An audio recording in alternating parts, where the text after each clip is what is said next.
గవర్నర్లు ప్రెసిడెంట్ బిల్లులు ఎంత కాలంలో సంతకం పెట్టాలి, ఏ టైం లోపల సంతకం పెట్టాలని చెప్పి సుప్రీంకోర్టు డైరెక్షన్ ఇవ్వచ్చా?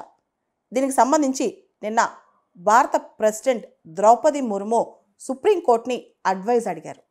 ఆర్టికల్ 143 కింద ప్రెసిడెంట్ సుప్రీంకోర్టుని సలహా అడగొచ్చు అనమాట. ఆర్టికల్ 143 అనేది advisory jurisdiction of the supreme court. దీని ప్రకారం ప్రెసిడెంట్ సుప్రీంకోర్టుని సలహా అడిగారు. ఏమని అంటే, లాస్ట్ మంత్ ఏప్రిల్ 8వ తారీఖున సుప్రీంకోర్టు ఒక ఘాటైన జడ్జిమెంట్ ఇచ్చింది. తమిళనాడు గవర్నర్ బిల్స్ పెండింగ్ పెట్టి కూర్చున్నారు అనే అంశం పైన మీరు నిరవధికంగా ఎలా పెండింగ్ పెట్టుకుంటారు, ఎంత కాలం పెండింగ్ పెట్టుకుంటారు, సంవత్సరాలుగా పెండింగ్ పెట్టిన అధికారం మీకు ఎవరిచ్చారు? రాజ్యాంగంలో ఆర్టికల్ 200లో యాజ్ సూన్ యాజ్ పాసిబుల్ అని ఉంది. అంటే వీలైనంత త్వరగా అని అర్థం.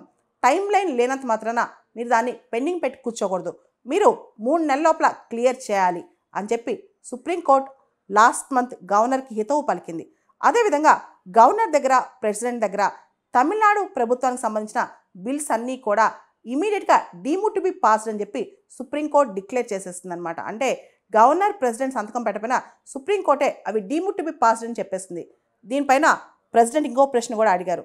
అసలు ఇంత పెద్ద క్వశ్చన్, ఇంత పెద్ద అంశం కాన్స్టిట్యూషనల్ బెంచ్ ఆర్టికల్ 145 క్లాస్ 3 ప్రకారం కాన్స్టిట్యూషనల్ బెంచ్, పెద్ద బెంచ్కి పంపించకుండా కేవలం 2 జడ్జిలు ఎందుకు తీర్పిచ్చారు?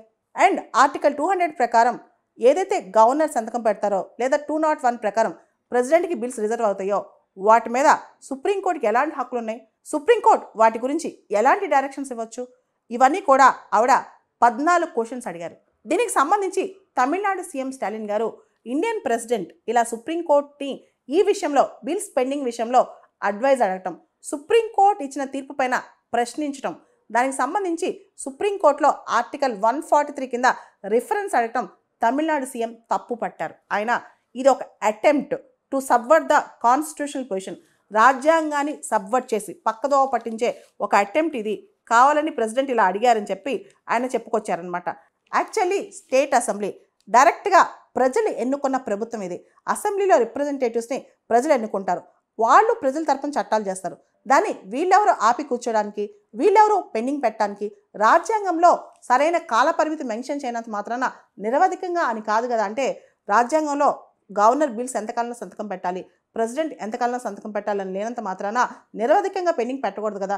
అలా నిరవధికంగా పెండింగ్ పెడితే అంటే ప్రజలు ఎన్నుకున్న అసెంబ్లీ ఏదైతే ఉందో ప్రజల తరపున చట్టాలు చేసినప్పుడు గవర్నర్ నిరవధికంగా పెండింగ్ ఎందుకు పెట్టాలి అని చెప్పి ఆయన ప్రశ్నించారనమాట. దీని మీద ఒక కాన్స్టిట్యూషనల్ బెంచ్ చేసే అవకాశం ఉందని అందరూ అంటున్నారు. దాదాపు 5 జడ్జిలతో ఒక రాజ్యాంగ ధర్మాసనం ఏర్పాటు చేసి ఈ లార్జర్ క్వశ్చన్స్, ఆర్టికల్ 200 కింద గవర్నర్ పవర్స్ ఏంటి, 201 కింద గవర్నర్స్ పవర్స్ ఏంటి, గవర్నర్ యొక్క డిస్క్రిషనరీ పవర్స్ అంటే గవర్నర్ యొక్క విచక్షణ అధికారాలు ఎంతవరకు ఉంటాయి, ఆర్టికల్ 200 కింద గవర్నర్ ఒక నిర్ణయం తీసుకున్నప్పుడు లేదా ఆర్టికల్ 201 కింద ఆ బిల్లు ప్రెసిడెంట్ దగ్గర పెండింగ్లో ఉన్నప్పుడు సుప్రీంకోర్టు ఆర్టికల్ 142 సంపూర్ణ న్యాయం కోసం ఆ బిల్స్ పాస్ చేయమని చెప్పొచ్చా? ఇలాంటి హక్కు సుప్రీంకోర్టుకు ఉందా? ఇది రాజ్యాంగంలో సపరేషన్ ఆఫ్ పవర్స్కి విరుద్ధం కదా అని చెప్పి చాలామంది ప్రశ్నిస్తున్నారు. దీని మీద పెద్ద ధర్మాసనం ఖచ్చితంగా సమాధానం చెప్తుంది.